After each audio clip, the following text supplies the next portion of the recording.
Hello नमस्कार दोस्तों, कैसे हैं आप लोग। उम्मीद है सभी लोग बहुत ही अच्छे होंगे।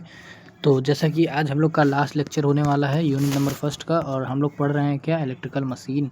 ओके, तो इलेक्ट्रिकल मशीन का हम लोग यूनिट नंबर फर्स्ट का लास्ट लेक्चर देखने वाले हैं। इसी लेक्चर में सारा वन शॉट जो वीडियो हम लोग चला रहे थे, वन शॉट सीरीज, वो ख़त्म हो जाएगी। ओके, तो बिना देरी किए हुए हम लोग शुरू कर ले। लास्ट वीडियो में आप लोग देखे होंगे कि कहाँ तक पढ़े थे। ये है आप लोग का इलेक्ट्रिकल मोटर, ये आप लोग का इलेक्ट्रिकल मोटर सब कुछ बता रखा हूँ इसमें से, तो आप लोग वीडियो एक बार चेक कर लीजिएगा ज़रूर। और एक और चीज़ ये है कि मैं जो आप लोग पीपीटी से पढ़ रहे थे अभी तक, वो दिक्कत पीडीएफ में नहीं है। मैं पीडीएफ सही बना करके लाया था। बात इसमें है कि मैं जब पीपीटी ओपन कर रहा हूँ तो पीपीटी में चीज़ें गलत लिख करके आ रही हैं, थोड़ा आगे पीछे लेटर हो जा रहा है। आप ये देखो, ये मैं पीडीएफ इस बार पीपीटी नहीं लाया हूँ, पीडीएफ लाया हूँ। पीडीएफ में देखो हर एक चीज़ सही से लिखा हुआ, सही से।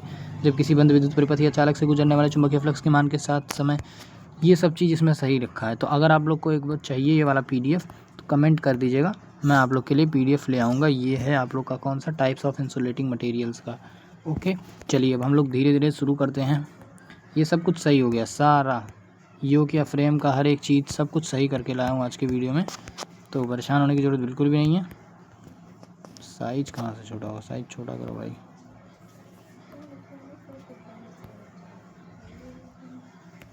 चलो ठीक, हाँ, तो परेशान होने की ज़रूरत बिल्कुल भी नहीं है। और हम लोग कहाँ तक पढ़े से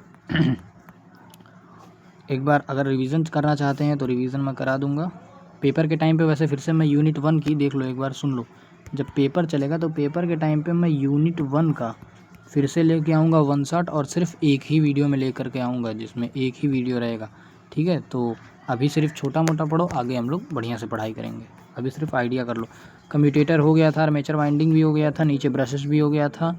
ये हम लोग लैप वाइंडिंग और वेव वाइंडिंग के बीच में संपर्क देख रहे थे, संबंध देख रहे थे, क्या था वो भी हो गया था। अब हम लोग वर्किंग प्रिंसिपल पढ़ना था। वर्किंग प्रिंसिपल मैं लास्ट वीडियो में बताया था और बोला भी था आप लोग को कि मैं कम्युनिटी पोस्ट के जरिए आप लोग को बताऊंगा।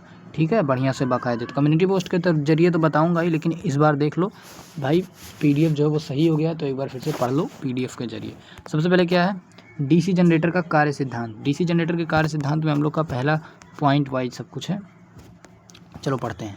डीसी जनरेटर यांत्रिक ऊर्जा को विद्युत ऊर्जा में परिवर्तित करने वाली एक घूर्णन मशीन है। इसका संचालन मुख्य रूप से डायनेमिकली इंड्यूस्ड ईएमएफ के सिद्धांत पर आधारित है।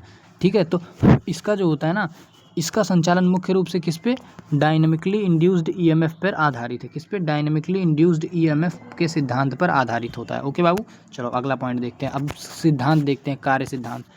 जब किसी बाहरी, देखो चलो पहले देख लो क्या लिखा है।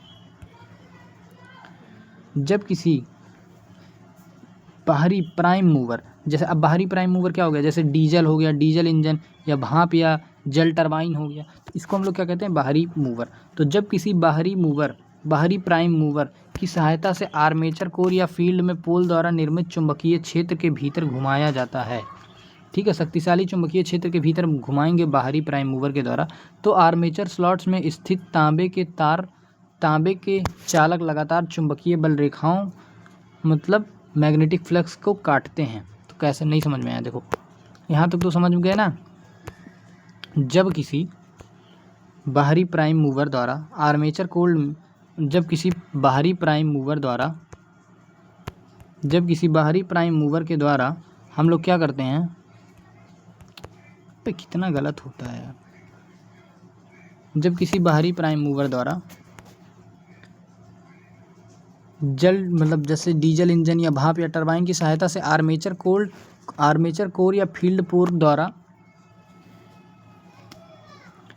निर्मित शक्तिशाली चुंबकीय क्षेत्र के भीतर जब घुमाएंगे, तो उसमें क्या होता है, आर्मेचर में मैं आप लोग को बताया था ना, आर्मेचर में ये क्यों बटन दब जा रहा है मेरे से। आर्मेचर कैसा था, आर्मेचर इसी तरह से था, फिर इसमें ऐसे ऐसे स्लॉट्स बना हुआ था आर्मेचर में। ठीक है, कम्यूटेटर की बात नहीं कर रहा हूँ, आर्मेचर की बात कर रहा हूँ। तो आर्मेचर हो जाएगा इस तरह से। तो क्या लिखा है यहाँ पे, स्लॉट्स बना हुआ था। तो आर्मेचर स्लॉट्स में स्थित तांबे के चालक लगातार चुंबकीय बल रेखाओं, मतलब फ्लक्स को काटते हैं, जिससे चुंबकीय फ्लक्स इस निरंतर कटने के कारण फैराडे के विद्युत चुंबकीय प्रेरण के नियम के अनुसार आर्मेचर चालकों के सिरों पर एक विद्युत वाहक बल प्रेरित हो जाता है। ठीक है, उत्पन्न होने वाला ईएमएफ का स्वभाव मूल रूप से प्रत्यावर्ती, मतलब एसी होता है। जो ईएमएफ जनरेट होता है वो एसी होता है, मतलब अल्टरनेटिव करंट होता है जो ईएमएफ जनरेट होता है। आर्मेचर के साथ घूम रहा कम्यूटेटर AC धारा को DC धारा में बदल देता है। अभी बताया था ना, AC धारा को DC धारा में क्या बदल देता है, कम्यूटेटर बदल देता है, जिससे स्थित कार्बन ब्रश के माध्यम से बाहरी विद्युत लोड तक भेज दिया जाता है। कार्बन ब्रश के माध्यम से बाहरी विद्युत लोड तक भेज दिया जाता है। उम्मीद करते हैं समझ में आया होगा, और अगर नहीं समझ में आएगा तो कम्युनिटी पोस्ट का वेट करना आप लोग, कम्युनिटी पोस्ट करूँगा। ओके, एक बार अगर चाहिए तो स्क्रीनशॉट ले सकते हैं। क्या है पहले फिर से एक बार पढ़ के बता दे रहा हूँ। डीसी जनरेटर यांत्रिक ऊर्जा को विद्युत ऊर्जा में बदलने वाली एक घूर्णन मशीन है। इसका संचालन मुख्य रूप से डायनेमिकली इंड्यूस्ड ईएमएफ मतलब डायनेमिकली इंड्यूस्ड ईएमएफ के सिद्धांत पर आधारित है। जब किसी बाहरी प्राइम मूवर जैसे डीजल इंजन, भाप या जल टरबाइन की सहायता से आर्मेचर कोल को फील्ड पोल द्वारा निर्मित शक्तिशाली चुंबकीय क्षेत्र के भीतर घुमाया जाता है, तो आर्मेचर स्लॉट में स्थित तांबे के चालक तार लगातार चुंबकीय बल रेखाओं मतलब मैग्नेटिक फ्लक्स को काट देते हैं। चुंबकीय फ्लक्स के काटने के कारण फैराडे के विद्युत चुंबकीय प्रेरण के नियमों के अनुसार चुंबकीय फ्लक्स के निरंतर कटने के कारण फैराडे को विद्युत चुंबकीय प्रेरण के नियम के अनुसार आर्मेचर चालकों में स्थित सिरों पर एक विद्युत वाहक बल प्रेरित होता है। जैसे जब चुंबकीय फ्लक्स जब बार बार कटेगा तो उसमें एक क्या होगा, तो बार बार कटेगा तो फैराडे को विद्युत चुंबकीय प्रेरण के अनुसार आर्मेचर चालक के सिरों पर एक ईएमएफ जनरेट होगा, और इस ईएमएफ क्या होता है, वो एसी होता है। एक ईएमएफ जनरेट हुआ और ईएमएफ एसी होगा, और एसी को डीसी में बदलने का काम क्या करेगा, एसी को डीसी में बदलने का काम हमारा कम्यूटेटर करेगा। एसी को डीसी में बदलने का काम हमारा कम्यूटेटर करेगा, जो एसी धारा को डीसी धारा में बदल देता है, जिससे स्थिर कार्बन ब्रश के माध्यम से बाहरी विद्युत लोड तक भेज दिया जाता है। आई होप आप लोग को समझ में आ गया होगा। चलिए ठीक है, यहाँ तक हो गया था डीसी जनरेटर का कार्य सिद्धांत। और ईएमएफ इक्वेशन भी मैं अभी आप लोगों को कल ही बताया हूँ भाई। ईएमएफ इक्वेशन किस तरह से था फिर से एक बार देख लेते हैं, नहीं समझ में आया होगा तो चलो ईएमएफ इक्वेशन जल्दी इसको देख लेते हैं। ये हम लोग क्विक रिवीजन कर रहे हैं, लास्ट वीडियो में पढ़ा रखा हूँ, फिर भी क्विक रिवीजन कर रहे हैं हम लोग। ठीक है, सबसे पहले फ्लक्स मतलब क्या होता है, फ्लक्स मतलब प्रतिपोल चुंबकीय फ्लक्स जिसको वेबर में नापते हैं। फिर पी मतलब जनरेटर में फील्ड पोल की कुल संख्या। फिर जेड मतलब आर्मेचर चालकों की कुल संख्या। फिर एन मतलब आर्मेचर में घूमने की गति मतलब आरपीएम रेवोल्यूशन पर मिनट मतलब या राउंड पर मिनट, चाहे जो बोलो। तो एन मतलब आर्मेचर के घूमने की गति, ये इंपॉर्टेंट है, इसको याद कर लेना। एन मतलब क्या होता है, आर्मेचर के घूमने की गति। ओके, और ए मतलब क्या होता है, आर्मेचर में निर्मित समांतर रास्तों की संख्या। ओके, जब आर्मेचर एक चालक चुंबकीय क्षेत्र के भीतर पूरा चक्कर लगाता है तो उसके द्वारा कटा गया कुल चुंबकीय फ्लक्स डी फाई होता है। क्या होता है, डी फाई होता है। इस तरह से डी फाई होता है। डी फाई बराबर क्या होता है, पी, जिसे हम लोग वेबर में नापते हैं। ओके, फिर अगला क्या हो जाएगा, डी टी। अगला क्या लिखा है, चालक द्वारा एक चक्कर पूरा लगाने में कुल लगा समय डी टी बराबर 60 सेकंड। डी और टी मतलब टाइम, तो डी टी बराबर हम लोग 60 सेकंड मान के चल रहे हैं। आगे चलो, फैराडे के विद्युत चुंबकीय प्रेरण के नियम के अनुसार एक चालक में प्रेरित होने वाला औसत विद्युत वाहक बल, ये हो जाएगा हम लोग का ई बराबर डी फाई अपान डी टी। क्या हो जाएगा, फिर से देख लो, ई बराबर डी फाई अपान डी टी फिर उसके बाद से हम लोग देखो मैं यहाँ पे सॉल्व करके लिख देता हूँ इस तरह से, कुछ कलर चेंज कर लूँ पहले। ई बराबर डी फाई अपान डी टी हो गया यहाँ पे। फिर यहाँ पे हम लोग लिख देंगे फाई इंटू पी अपान 60 बटे यन। फाई इंटू पी अपान 60 हो जाएगा 60 बटे यन। ओके, बराबर क्या हो जाएगा हम लोग का, कुल मिला जुला के बराबर फाई इंटू पी इंटू यन अपान 60 वोल्ट। ओके, ये हो जाएगा हम लोग का। फिर अब आगे देखते हैं नेक्स्ट स्टेप में क्या है। चूँकि आर्मेचर के सभी जेड चालक कुल ए समांतर रास्तों में समान रूप से विभाजित होते हैं, इसलिए किसी भी एक समांतर रास्ते में श्रेणी क्रम में जुड़े चालकों की कुल संख्या क्या होगी बेटा, जेड अपान ए हो जाएगी। कल ही बताया हूँ, रिवीजन करा रहा हूँ, जेड अपान ए हो जाएगी। तो जेड अपान ए हो जाएगी, तो इस हिसाब से हम लोग का क्या हो जाएगा, ईजी बराबर क्या हो जाएगा हम लोग का, flux into Z into N into P upon 60 into A. क्या हो जाएगा हम लोग का, फिर से बता दे रहा हूँ, flux into Z into N into P upon 60 into A volt हो जाएगा। ये हम लोग का क्या हो जाएगा, ईजी का वैल्यू हो जाएगी। ईजी बोले तो कुल वैल्यू हम लोग की निकल गई, डेरिवेशन से सॉल्व हो गया, शॉर्ट में बताया हूँ। और ये समझ में आ गया, वैसे भी मैं डेरिवेशन कराऊंगा बढ़िया से, पहले अभी इतना जान लो, पेपर आएगा तब और बढ़िया से कराऊंगा। लेकिन जितना आसानी से समझोगे, कन्फ्यूजन में नहीं रहोगे, उतना अच्छा होगा आप लोग के लिए, क्योंकि डेरिवेशन बहुत लोग को नहीं आता है, इसीलिए कह रहा हूँ डेरिवेशन से दूर ही रहो, थ्योरी से पास होने की क्षमता रखो। पास कराने के लिए आया हूँ इधर। ठीक है, क्या है ये बताया हूँ, लैप वाइंडिंग के लिए ए बराबर पी था और वेव वाइंडिंग के लिए ए बराबर 2 था। तो लैप वाइंडिंग के लिए ईजी का मान flux into Z into N हो जाएगा, और ईजी के लिए वेव वाइंडिंग के लिए flux into Z into N into P हो जाएगा। ये याद रखिएगा आप लोग, पॉइंट है याद रखना। अब हम लोग क्या करेंगे, क्लासिफिकेशन पढ़ेंगे, क्लासिफिकेशन ऑफ डीसी मोटर। यहाँ से हम लोग की आज की टॉपिक शुरू होती है जब वीडियो का 10 मिनट खत्म हो गया। अभी तक हम लोग क्विक रिवीजन कर रहे थे, तो चलो फटाफट से एक लाइक कर दो, तब शुरू करते हैं आगे। ओके चलो, क्लासिफिकेशन ऑफ डीसी जनरेटर क्या है। Classification of DC generator, DC generator को मुख्य रूप से उनकी फील्ड वाइंडिंग, डीसी जनरेटर को मुख्य रूप से उनकी फील्ड वाइंडिंग को उत्तेजित करने या चुंबकीय फ्लक्स को उत्पन्न करने के लिए दी जाने वाली विद्युत सप्लाई की विधि के आधार पर, मतलब डीसी जनरेटर को ना उनके फील्ड वाइंडिंग के आधार पर जो चुंबकीय फ्लक्स उत्पन्न करता है फील्ड वाइंडिंग, उसके आधार पर जो विद्युत सप्लाई दी जाती है उसके उसी के अकॉर्डिंग हम लोग बांटे हैं। ठीक है, तो उस सबसे पहले हम लोग देख लेते हैं डीसी जनरेटर हम लोग का 2 प्रकार का होता है। सबसे पहला होता है हम लोग का सेपरेटली एक्साइटेड डीसी जनरेटर, दूसरा होता है self excited DC generator. Okay, Hindi वाले जान लो, पहला होता है पृथक रूप से उत्तेजित जनरेटर, दूसरा होता है स्व उत्तेजित जनरेटर, ये जान लो। अब पहले हम लोग पढ़ेंगे पृथक रूप से उत्तेजित जनरेटर, बोले तो separately excited generator. Separately excited generator वह होता है, वह डीसी जनरेटर जिसमें, देखो ध्यान से समझो, वह डीसी जनरेटर जिसमें फील्ड वाइंडिंग को मुख्य चुंबकीय क्षेत्र बनाने के लिए किसी स्वतंत्र बाहरी डीसी स्रोत, जैसे कि क्या, बैटरी या स्टोरेज सेल या किसी अन्य छोटे डीसी जनरेटर या रेक्टिफायर, मतलब किसी भी बाहरी डीसी स्रोत के अंदर क्या आ गया, डीसी बैटरी हो गया, फिर स्टोरेज सेल हो गया, या कोई भी डीसी जनरेटर या रेक्टिफायर हो गया, तो बस बात तो वही पड़ा ना।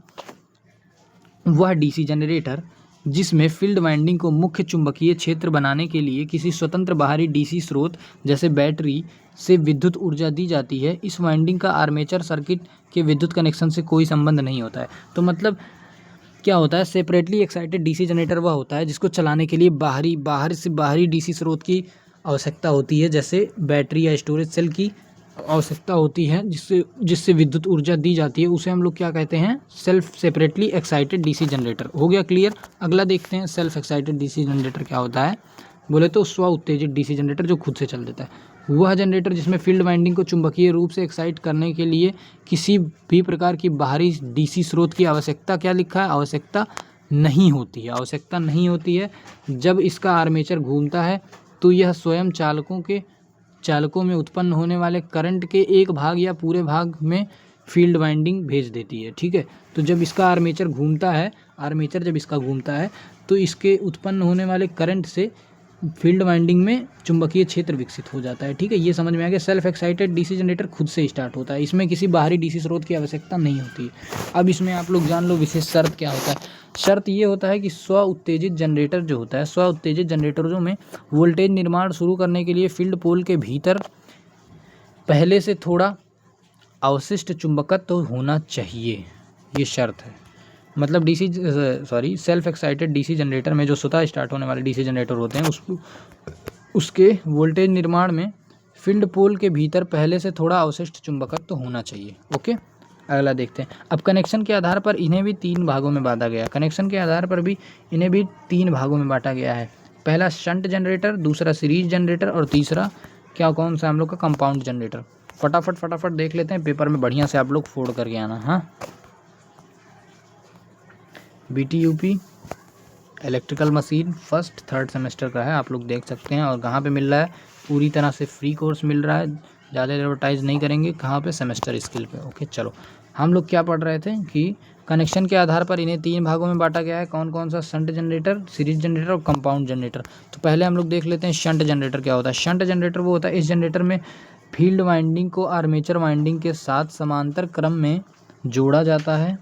शंट फील्ड वाइंडिंग का प्रतिरोध अधिक रखने के लिए इसे पतले तार और अत्यधिक टर्न्स के साथ बनाया जाता है। मतलब जितने पतले तार रखोगे और जितने ज़्यादा घुमाव रखोगे उतने अधिक प्रतिरोध होगा। ठीक है, तो ये हो गया हम लोग का शंट जनरेटर। शंट जनरेटर फिर से देख लेते हैं, वह होता है जिसमें इस जनरेटर में फील्ड वाइंडिंग को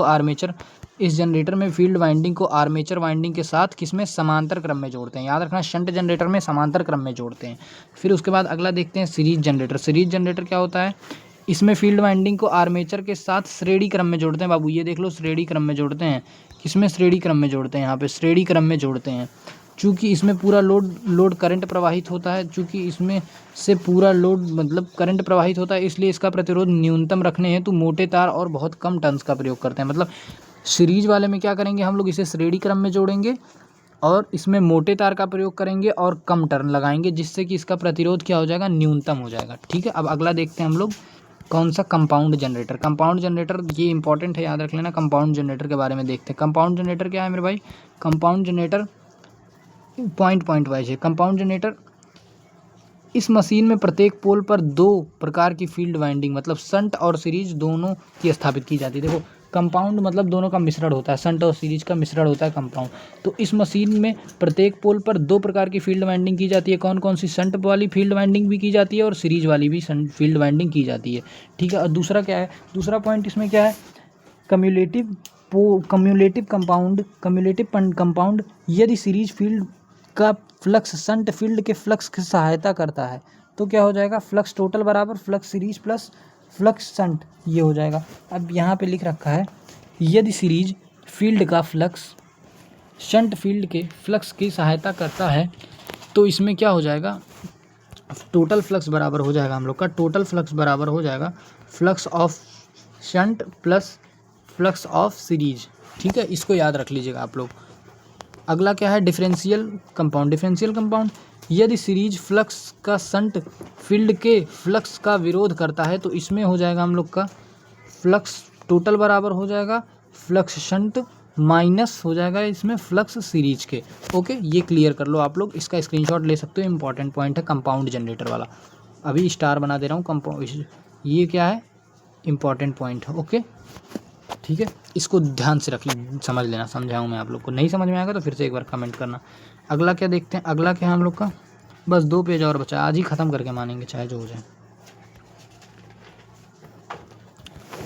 अगला अगला अगला कैरेक्टरिस्टिक पढ़ना है, उसके पहले हम लोग को पढ़ना है क्या, operating characteristic and internal phenomenon, आंतरिक क्रियाएं एवं विशेषताएं। आंतरिक क्रियाएं एवं विशेषताएं ये भी इंपॉर्टेंट टॉपिक हम लोग के सिलेबस में दे रखा है। ठीक है, तो सबसे पहले आर्मेचर रिएक्शन के बारे में देखते हैं, आर्मेचर किस तरह से रिएक्ट करता है। आर्मेचर रिएक्शन के बारे में हम लोग देखते हैं। तो आर्मेचर रिएक्शन का परिभाषा सबसे पहले आप लोग जान लो बाबू। आर्मेचर रिएक्शन का जो परिभाषा है क्या है, जब डीसी जनरेटर बिना किसी लोड के चल रहा होता है, जब डीसी जनरेटर बिना किसी लोड के चल रहा होता है तो मशीन केवल मुख्य फील्ड फ्लक्स पर कार्य करता है। परंतु जब जनरेटर लोड पर डाला जाता है तो आर्मेचर वाइंडिंग में भारी लोड करंट बहने लगता है। जब लोड पे डालोगे तो आर्मेचर वाइंडिंग में भारी लोड करंट बहने लगता है। ओके, जिससे आर्मेचर का अपना एक स्वतंत्र चुंबकीय क्षेत्र मतलब आर्मेचर फ्लक्स उत्पन्न हो जाता है। ठीक है, आर्मेचर फ्लक्स उत्पन्न, देखो जब बिना किसी लोड के डालोगे तो फील्ड नहीं कार्य करेगा, लेकिन परंतु जब जनरेटर पे लोड डाला जाता है तो आर्मेचर वाइंडिंग भारी लोड, तो आर्मेचर वाइंडिंग में क्या होता है, भारी लोड बहने लगता है, जिससे आर्मेचर का अपना एक स्वतंत्र चुंबकीय फ्लक्स मतलब आर्मेचर फ्लक्स उत्पन्न हो जाता है। ठीक है, अब यहाँ से पढ़ो, आर्मेचर द्वारा उत्पन्न चुंबकीय फ्लक्स का मुख्य फील्ड पोल के चुंबकीय फ्लक्स पर पड़ने वाला विकृत और दुर्लभकारी प्रभाव ही आर्मेचर रिएक्शन कहलाता है। इसको जान लो, फिर से देख लो कैसे उत्पन्न हुआ, ये तो समझ में आया। अब ये देख लो, आर्मेचर द्वारा उत्पन्न चुंबकीय फ्लक्स का मुख्य फील्ड पोल के चुंबकीय फ्लक्स पर पड़ने वाला विकृत और दुर्लभकारी प्रभाव ही आर्मेचर रिएक्शन कहलाता है। इसका स्क्रीनशॉट ले लो, समझ में आ गया होगा उम्मीद करते हैं। इसके दो हानिकारक प्रभाव होते हैं, पहला कौन सा, क्रॉस मैग्नेटाइजिंग इफेक्ट एंड दूसरा डीमैग्नेटाइजिंग इफेक्ट। ओके, तो सबसे पहले देख लेते हैं क्रॉस मैग्नेटाइजिंग इफेक्ट क्या होता है। क्रॉस मैग्नेटाइजिंग इफेक्ट इंपॉर्टेंट है, सब पेपर में आने वाला है, पढ़ लो ध्यान से। क्रॉस मैग्नेटाइजिंग इफेक्ट ये होता है, यह प्रभाव मुख्य चुंबकीय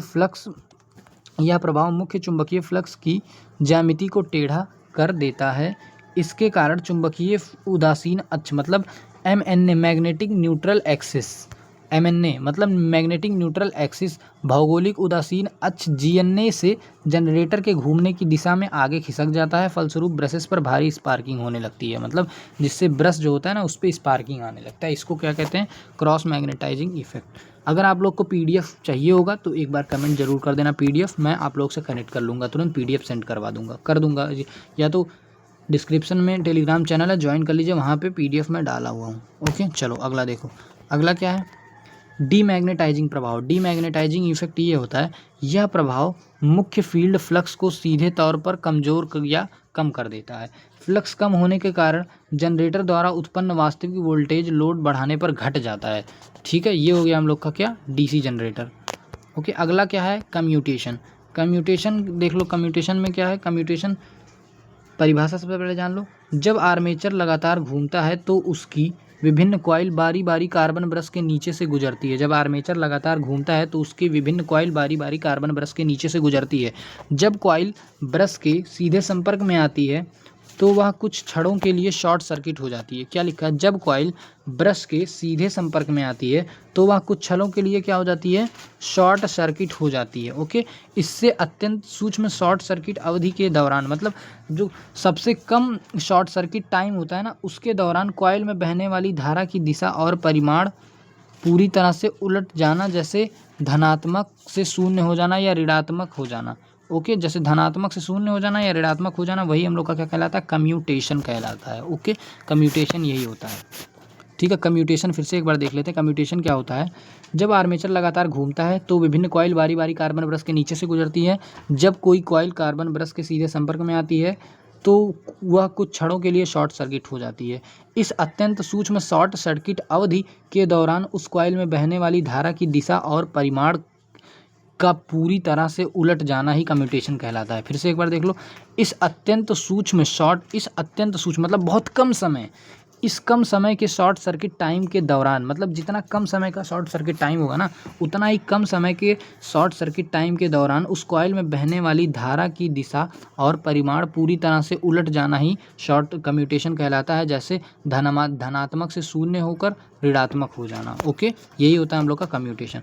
स्पार्किंग का मुख्य कारण जान लेते हैं। स्पार्किंग का मुख्य कारण होता है कॉइल के अपने उच्च स्वप्रेरकत्व, मतलब सेल्फ इंडक्टेंस। कॉइल के अपने उच्च स्वप्रेरकत्व के कारण उसमें एक रिएक्टेंस वोल्टेज पैदा हो जाता है जो धारा के त्वरित पलटने का विरोध करता है। इसके परिणाम स्वरूप शॉर्ट सर्किट समय समाप्त होने पर भी करंट का कुछ भाग हवा को चीरते हुए ब्रश पर पहुंचता है, जिसे हम कम्यूटेटर सेगमेंट या कम्यूटेटर सेगमेंट तो अभी पढ़ाया था, वो तो जानते होंगे, जिसे हम कम्यूटेटर सेगमेंट और ब्रश के बीच स्पार्किंग के रूप में देखते हैं। ओके, इसे सुधारने का क्या कारण होगा, इसे सुधारने के लिए मुख्य रूप पोल के बीच में छोटे छोटे इंटरपोल्स लगाए जाते हैं। क्या लगाए जाते हैं, एक एक नंबर में पूछ लेता है। छोटे छोटे क्या लगाए जाते हैं, इंटरपोल्स लगाए जाते हैं। ये हो गया क्लियर आप लोग का कम्यूटेशन। स्क्रीनशॉट ले सकते हैं या PDF भी ले सकते हैं, सब कुछ फ्री ऑफ कॉस्ट है। इसके बाद अनुप्रयोग पढ़ना, बस खत्म। चलो कैरेक्टरिस्टिक कर्व देख लेते हैं। कैरेक्टरिस्टिक कर्व सबसे पहले, ये भी इम्पॉर्टेंट है भैया, इम्पॉर्टेंट।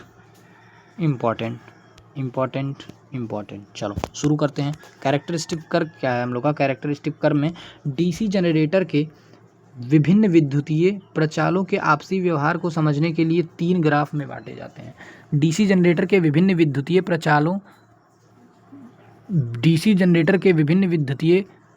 प्रचालों को आपसी व्यवहार को समझने के लिए 3 मुख्य ग्राफ खींचे जाते हैं। कौन कौन से, चलिए चर्चा करते हैं। आइए शुरू करते हैं। Characteristic curve. Okay, characteristic curve हम लोग शुरू करते हैं। कैरेक्टरिस्टिक कर्व सबसे पहले क्या है हम लोग का, सबसे पहला है ओपन सर्किट कैरेक्टरिस्टिक। ओके, मतलब जिसको हम लोग कहते हैं OCC, नो लोड कर्व भी जिसको जानते हैं, याद कर लेना। इसे हम लोग नो लोड कर्व के नाम से भी जानते हैं। ओपन सर्किट कैरेक्टरिस्टिक को हम लोग OCC के नाम से जानते हैं या नो लोड कर्व के नाम से जानते हैं। यह ग्राफ जनरेटर के नो लोड उत्पन्न वोल्टेज और फील्ड करंट के बीच एक निश्चित गति पर खींचा जाता है। यह चुंबकीय कोर की संतृप्ति, मतलब सैचुरेशन को दर्शाता है। ये समझ में आ गया। ओपन सर्किट कैरेक्टरिस्टिक जो होता है, यह ग्राफ जनरेटर के नो लोड उत्पन्न वोल्टेज और फील्ड करंट के बीच एक निश्चित नियत गति पर खींचा जाता है, मतलब एक निश्चित कांस्टेंट गति पर खींचा जाता है। यह चुंबकीय कोर को सैचुरेशन को दर्शाता है, यह चुंबकीय कोर के संतृप्ति को दर्शाता है। ओके, इसे हम लोग क्या, देखो ओपन सर्किट कैरेक्टरिस्टिक को हम लोग क्या कहते हैं, OCC भी कहते हैं, इसको हम लोग क्या कहते हैं, OCC भी कहते हैं, और इसे हम लोग नो लोड कर्व भी कहते हैं। याद कर लेना, कन्फ्यूजन में मत पड़ना।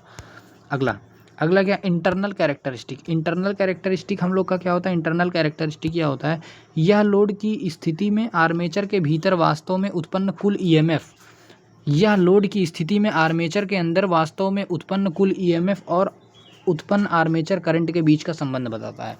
ओके, इंटरनल कैरेक्टरिस्टिक क्या होता है, आर्मेचर के बीच का ईएमएफ और आर्मेचर के अंदर उत्पन्न ईएमएफ और आर्मेचर करंट के बीच का संबंध बताता है। क्या, कैरेक्टरिस्टिक, इंटरनल कैरेक्टरिस्टिक। अगला देखते हैं, अगला क्या है हम लोग का, एक्सटर्नल कैरेक्टरिस्टिक। एक्सटर्नल कैरेक्टरिस्टिक क्या होता है, यह सबसे महत्वपूर्ण व्यवहारिक ग्राफ है जो लोड टर्मिनल पर मिलने वाले वास्तविक कार्यकारी वोल्टेज और लोड करंट के संबंध को प्रदर्शित करता है। मतलब लोड टर्मिनल पर मिलने वाले, किस पे, लोड टर्मिनल पर मिलने वाले वोल्टेज और करंट को संबंध को बताता है। क्या, एक्सटर्नल कैरेक्टरिस्टिक। ये हो गया हम लोग का कैरेक्टरिस्टिक कर्व, जो कि 3 प्रकार का था। पहला ओपन सर्किट था, दूसरा इंटरनल था, तीसरा एक्सटर्नल था। ये आप लोग समझ गए होंगे, उम्मीद करता हूँ। तीनों अच्छे से क्लीन कर दिया हूँ। नहीं समझ में आया होगा तो एक बार कमेंट जरूर करना। अगला लास्ट टॉपिक है यूनिट नंबर 1 का, और लास्ट लेक्चर है यूनिट नंबर 1 का। पूरा फ्री रहेगा, परेशान होने की जरूरत नहीं है, जल्दी ही यूनिट 2 लेके आऊँगा। अभी क्या है, हाँ, एप्लीकेशन, मतलब डीसी जनरेटर का हम लोग उपयोग कहाँ कहाँ किस प्रकार से करते हैं। फिर थैंक यू। सबसे पहले चलो देख लेते हैं क्या है एप्लीकेशन, मतलब अनुप्रयोग डीसी जनरेटर का कहाँ कहाँ पे अनुप्रयोग है। डीसी जनरेटर का अनुप्रयोग किधर किधर है। हाँ, डीसी जनरेटर का अनुप्रयोग कहाँ कहाँ पे है। डीसी जनरेटर का अनुप्रयोग, तो विभिन्न प्रकार के डीसी जनरेटर अपनी अनूठी विशेषताओं के कारण उद्योगों में उनका चयन निम्नलिखित अनुप्रयोगों के लिए किया जाता है। सबसे पहले डीसी शंट जनरेटर के बारे में हम लोग देख लेते हैं, उसका प्रयोग हम लोग कहाँ कहाँ पे करते हैं। डीसी शंट जनरेटर अभी आप लोग पढ़े हैं ऊपर, फिर से एक बार दिखा देता हूँ ले जाके, फर्र से पहुँचो। डीसी शंट जनरेटर यही था ना, शंट जनरेटर क्या था, शंट जनरेटर था, सीरीज जनरेटर था, फिर उसके नीचे था, दोनों को मिला दे रहे थे तो हम लोग क्या बन जा रहा था, कंपाउंड जनरेटर बन जा रहा था। तो बस वही है। चलो चलो चलो चलो चलो चलो चलो चलो चलो चलो। हाँ, DC shunt generator. DC shunt generator क्या कहता है मेरे भाई, डीसी शंट जनरेटर होता है चूँकि इसका टर्मिनल वोल्टेज नो लोड से फुल लोड तक लगभग स्थिर रहता है, इसलिए इसका सबसे व्यापक उपयोग बैटरी चार्जिंग के लिए किया जाता है। ठीक है, इसका डीसी शंट जनरेटर का उपयोग हम लोग कहाँ पे करते हैं, देखो हाईलाइट करके लिखा भी है, बैटरी चार्जिंग के लिए करते हैं। क्योंकि इसका नो लोड से फुल लोड तक, चूँकि इसका टर्मिनल जो होता है नो लोड से फुल लोड तक लगभग क्या होता है, स्थिर होता है, इसीलिए इसका प्रयोग हम लोग क्या करते हैं, बैटरी चार्जिंग के लिए करते हैं। सामान्य भवनों की लाइटिंग लोड और सिंक्रोनस मशीन के रोटर को डीसी उत्तेजना प्रदान करने के लिए एक्साइटर के रूप में भी इसका प्रयोग किया जाता है। ओके, अगला क्या है, DC series generator. DC shunt generator हो गया था, अब हम लोग पढ़ेंगे DC series generator. DC series generator क्या है, इसका टर्मिनल वोल्टेज लोड करंट बढ़ने के साथ तेज़ी से बढ़ता है। इसी कारण इसका उपयोग डीसी डिस्ट्रीब्यूशन और ट्रांसमिशन लाइनों में होने वाले वोल्टेज ड्रॉप, मतलब आईआर ड्रॉप की पूर्ति करने के लिए श्रेणी क्रम में बूस्टर के रूप में किया जाता है। किसके रूप में किया जाता है, जो डिस्ट्रीब्यूशन और ट्रांसमिशन लाइन में वोल्टेज जब ड्रॉप होता है तो उसको प्रतिपूर्ति करने के लिए श्रेणी क्रम में किसके रूप में करते हैं, बूस्टर के रूप में करते हैं। श्रेणी क्रम में हम लोग इसका प्रयोग बूस्टर के रूप में करते हैं मेरे भाई, किसमें, बूस्टर के रूप में करते हैं। ओके, क्लियर कर दे रहा हूँ, आप लोग स्क्रीनशॉट भी ले सकते हैं। अगला देखो, बोला हूँ एक नई शुरुआत नए अंदाज में, तो बिल्कुल करूँगा और कर भी रहा हूँ, तो ले करके आ रहा हूँ बढ़िया से। अगली बार कलर फुल PDF लेके आऊँगा ताकि पढ़ने में कन्फ्यूजन ना हो आप लोग के लिए। अगला क्या है, cumulative compound generator. Compound generator अब आ गया। कंपाउंड जनरेटर वही दोनों का मिश्रण है। इसका प्रयोग भारी मोटरों को बिजली देने, रेलवे सब स्टेशन और लंबी दूरी के प्रकाश लोड के लिए किया जाता है, जहां लोड अचानक बदलने पर भी वोल्टेज को मैनुअली रूप से बिना बदले स्थिर रखना आवश्यक होता है। ठीक है, जैसे रेलवे हो गया या बिजली मोटर हो गया, इसमें क्या होता है, जब अचानक से वोल्टेज बदलने पर भी मैनुअली रूप से बिना बदले इसका क्या होता है, वोल्टेज हम लोग स्थिर रख सकें, कांस्टेंट रख सकें। इसका प्रयोग हम लोग कहाँ पे करते हैं मेरे बाबू, कंपाउंड जनरेटर में। अगला डिफरेंशियल कंपाउंड जनरेटर, वो कम्युलेटिव कंपाउंड जनरेटर था, ये कम्युलेटिव कंपाउंड जनरेटर था, और अब हम लोग को पढ़ना है differential compound generator. Differential compound generator में पढ़ना है, देखो इस जनरेटर की यह विशेषता है कि, देखो डिफरेंशियल कंपाउंड जनरेटर की यह विशेषता है कि इस पर लोड करंट का मान थोड़ा सा भी बढ़ाने पर इसका टर्मिनल वोल्टेज बहुत तेज़ी से क्या होता है, डाउन हो जाता है, नीचे गिर जाता है, जिसे हम लोग क्या कहते हैं, ड्रॉपिंग कैरेक्टरिस्टिक कहते हैं। इस विशेष गुण के कारण इसका एकमात्र सबसे बहुत महत्वपूर्ण उपयोग कहाँ पे करते हैं? इलेक्ट्रिकल आर्क वाइंडिंग में किया जाता है। फिर से जान लो, इसका उपयोग हम लोग कहाँ से करते हैं? डिफरेंशियल कंपाउंड जनरेटर का उपयोग हम लोग कहाँ पे करते हैं? इलेक्ट्रिक आर्क वाइंडिंग में, इलेक्ट्रिक आर्क वेल्डिंग में करते हैं। देख लो, इलेक्ट्रिक आर्क वेल्डिंग में किया जाता है। जहाँ आर्क स्थापित करने के लिए प्रारंभ में अत्यधिक करंट और बहुत कम वोल्टेज की आवश्यकता होती है। जहाँ पे आर्क स्थापित करने के लिए प्रारंभ में अत्यधिक करंट और बहुत कम वोल्टेज की आवश्यकता होती है। ये क्लियर हो गया। तो डिफरेंशियल कंपाउंड जनरेटर का उपयोग हम लोग कहाँ पे करेंगे? इलेक्ट्रिक आर्क वेल्डिंग में करेंगे। कहाँ पे? इलेक्ट्रिक आर्क वेल्डिंग में करेंगे। ओके, इलेक्ट्रिक आर्क वेल्डिंग में करेंगे। अब परीक्षा हेतु महत्वपूर्ण पॉइंट ये भी जान लीजिए, जो कि सेमेस्टर स्किल आप लोग को देता है। इस प्रथम यूनिट से मुख्य परीक्षा में कौन कौन से पॉइंट है? सबसे पहले तो डीसी जनरेटर का मुख्य भागों का सचित्र वर्णन अभी ऊपर बता देता हूँ। डीसी जनरेटर के मुख्य भागों का सचित्र वर्णन, ईएमएफ इक्वेशन, ईएमएफ समीकरण का निगमन और तथा आर्मेचर रिएक्शन एवं उसके, देखो सबसे कौन कौन सा देख लो। डीसी जनरेटर के मुख्य भागों का सचित्र वर्णन, डीसी जनरेटर के मुख्य भागों का सचित्र वर्णन, फिर ईएमएफ समीकरण जो अभी बताया, डीसी जनरेटर का ईएमएफ समीकरण, आर्मेचर रिएक्शन भी ऊपर बताया हूँ एवं उसके निवारण, फिर उसके बाद से और विषय का निवारण ऊपर छात्र दिए गए हैं जो रेखाचित्र। चलो ठीक है, ये हो गया हम लोग का यूनिट नंबर 1 ख़त्म हो गया। एक बार फिर से आप लोग ये वाला डीसी जनरेटर का देख सकते हैं फिगर आप लोग को ये वाला नहीं बनाना है, ये वाला बनाना है। अच्छा, इसमें फिगर नहीं लाया हूँ क्या? सॉरी, हाँ, ये वाला नहीं बनाना, ये तो समझाने के लिए बताया था। एक बार फिर से देख लो। फ्रेम ये होता है, स्टेटर ये होता है जो भाग स्थित रहता है, कम्यूटेटर ये वाला पार्ट होता है, कम्यूटेटर मेरे भाई ये वाला पार्ट होता है। कौन सा? ये वाला। फिर उसके बाद से हम लोग का क्या हो गया? एंड ब्रैकेट आप लोग का ये वाला पार्ट होता है जो बाहर से क्लोज कर दिया जाता है। फिर उसके बाद से शाफ्ट आप लोग का ये जो बीच में लाइन जाती है, इसको हम लोग क्या कहते हैं? शाफ्ट कहते हैं। फिर बियरिंग आप लोग का क्या होता है? बियरिंग, यहाँ पे ये बियरिंग लगा होता है। फिर ये हो गया हम लोग का आर्मेचर हो गया, जिसमें बीच बीच में ऐसे स्लॉट है, और आर्मेचर वाइंडिंग ये हो गया। आर्मेचर ये हो गया। बोल के सुन रहे हो तभी समझ में आया होगा। देखो फिर से, आर्मेचर क्या हो गया? आर्मेचर यही हो गया, आर्मेचर यही हो गया, जिसमें से बीच बीच में आर्मेचर स्लॉट्स होते हैं, और आर्मेचर वाइंडिंग ये हो गया। ओके, और ब्रश असेंबली क्या हो गया? ब्रश यहाँ पे होता है जो कि कम्यूटेटर के पास, कम्यूटेटर ये हो गया। ओके, सब कुछ समझ में आ गया। और फिगर आप लोग को एग्जाम में ये वाला बनाना है, ये वाला फिगर बनाना है। समझ में आया? ये वाला स्क्रीनशॉट ले सकते हैं। और एक चीज़ और आप लोग को दिखाना था, मैं दूसरे वाले में दिखाऊं क्या? चलो ठीक है, मैं अभी वैसे अपलोड कर दूंगा कम्युनिटी पोस्ट के जरिए। और कम्युनिटी पोस्ट के जरिए वादा भी किया हूँ। कौन कौन सा कम्युनिटी पोस्ट में आप लोग को दिखाना है? कम्युनिटी पोस्ट में हमको दिखाना है आप लोग को डीसी जनरेटर के स्टार्ट करने की विधि, डीसी जनरेटर के कार्य सिद्धांत, और उसके बाद से ईएमएफ इक्वेशन। ये मैं कम्युनिटी पोस्ट में बोलूँगा और शॉर्ट्स वीडियो में भी लेकर के आऊँगा। चलो ठीक है, आई होप आप लोग को वीडियो समझ में आया होगा। Electrical machine first 3rd semester का यूनिट नंबर 1 का सत्यानाश हो गया, ख़त्म हो गया। यूनिट नंबर 1 का 1 शॉर्ट वीडियो 4 वीडियो में ख़त्म किया हूँ। आप लोग जाके देख लेना, आधे घंटे की वीडियो थी, 4 वीडियो में सब कुछ ख़त्म कर दिया हूँ।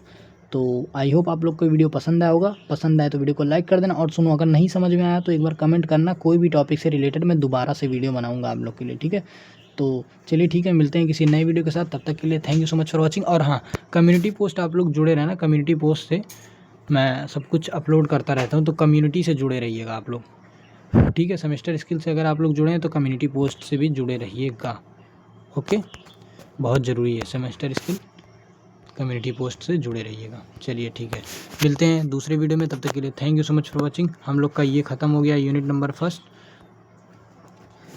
यूनिट नंबर फर्स्ट था किस ब्रांच के लिए? इलेक्ट्रिकल ब्रांच के लिए। चलिए, thank you so much for watching, bye bye.